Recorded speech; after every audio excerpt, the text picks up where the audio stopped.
Standards-based grading is a philosophy that uses the gradebook to communicate students' strengths and weaknesses relative to the big ideas or standards of the course.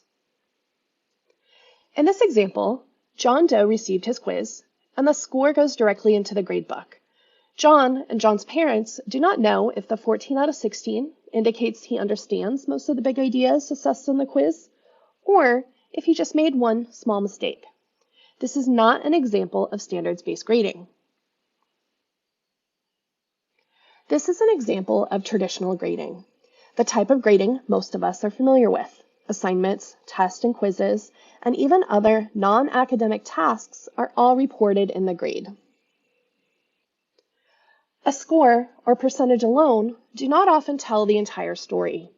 If the 2 points John missed represent an important concept he did not understand, this information is hidden in the traditional grading system. The focus may be on percentage or grade rather than the actual learning. When a student sees the grade he or she has earned, it may be a mystery how it was calculated. A B in one class may mean a student has demonstrated understanding of 88% of the big ideas. In another course, a B might mean that the student has demonstrated understanding of all of the big ideas, but he or she forgot to turn in several assignments or worksheets in the traditional grading-based system.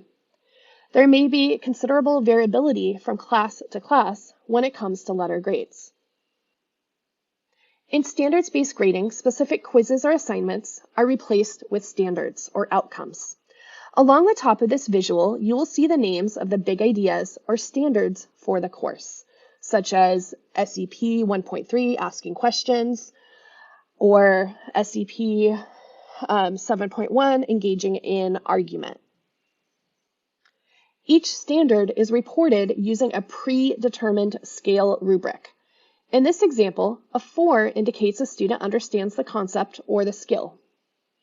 Students and parents can clearly see where additional help is needed, if any. In the Learning Mastery Gradebook, students and parents will see a reference to the class standards or outcomes, as well as the student's current level of understanding related to those particular outcomes or standards. In our standards-based grading system, letter grades will still be reported.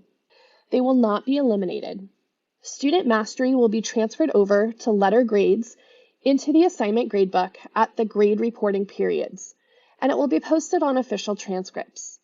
A GPA will still be calculated as well.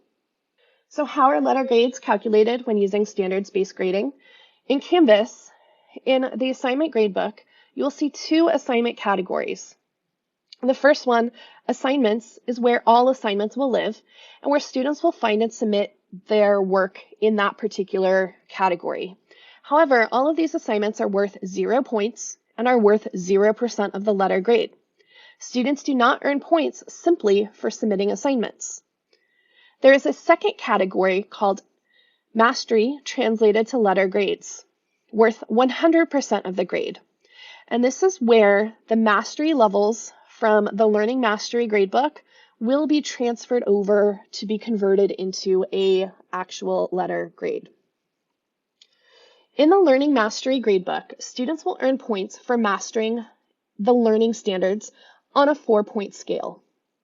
They will be assessed multiple times on this standard throughout the semester, as well as have the opportunity to fix and resubmit work with no penalty. Each time the student is assessed for a particular standard, the score will be averaged using a decaying average. So as the students improve their mastery, their score on the 4-point scale rises. A student has mastered the standard with a score of a 3 out of 4 on the 4-point scale.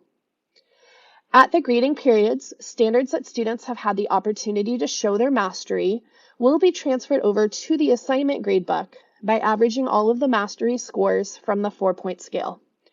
Each grading period will show up in the gradebook as an assignment worth 4 points, and it's in the graded category, so it will be counted to their letter grade. You'll notice that the grading scale percentages are very different than what you may be used to seeing. Each letter is divided up into 20% bands. This student has a 72%, which in a traditional grading system would be a C. With standards-based grading and the grade scale used to convert the standards-based grading system mastery, this student's grade would be a B. When using a standards-based grading system, the conversation between the student and the teachers often change. Nothing changes in the traditional grading system. Students may raise their grade by completing extra credit, doing better on the next test, or completing assignments that are past due.